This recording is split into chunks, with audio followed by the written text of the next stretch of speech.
This is your Friday Night SmackDown review in about 3 minutes for the December 13th edition. We started off the show with Jimmy Uso down in the ring with a single crutch by his side. He talked about how he loves his family still, even though with all the other crap going on, and that everybody has family issues. But before he could say much more, Drew McIntyre thought he was attacking the other twin as he jumps Jimmy Uso from behind with a Claymore. Then we get our first match of the night. It is Tiffany Stratton versus Michin in the semifinals of the Women's United States Championship tournament.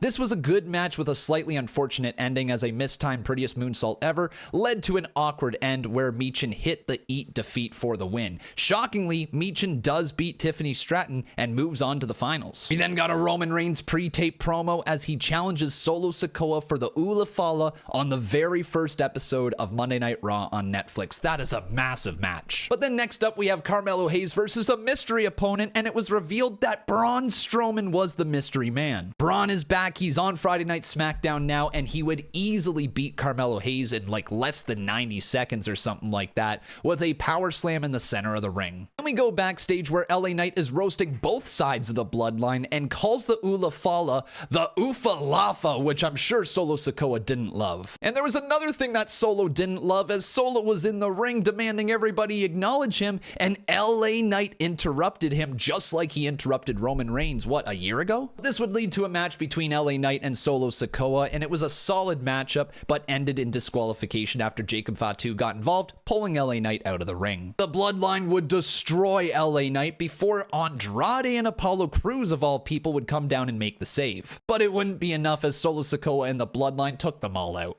Then we got our second semifinals matchup in the Women's United States Championship tournament as it was Bayley versus Chelsea Green. Another very solid match with the right winner as Chelsea Green beat Bayley as she was trying to come back into the ring to beat the count of 10 and hit her with an unprettier. Chelsea Green versus Michin is the finals for the Women's United States Championship tournament. And then it was the main event, a face-to-face confrontation between Cody Rhodes and Kevin Owens. But big surprise, Kevin Owens didn't want to show up again. Instead, he was sitting comfortably in his rental car. He did, however, have a few words for Cody Rhodes as he said Cody Rhodes was far more interesting as Stardust. Cody took exception to that and the fight was on. He marched backstage looking for Kevin Owens, and Kevin Owens was laying and waiting for him as he jumped him. They would brawl through the backstage area and go right back towards the ring where finally officials were able to separate them. But not before Kevin Owens grabbed the WWE title and smoked Cody across the face. And that's how we end the show. Overall, not the most exciting episodes of SmackDown, but I did enjoy it. I give it a 7 out of 10. I'm ready for main event, but that was your SmackDown review in about 3 minutes.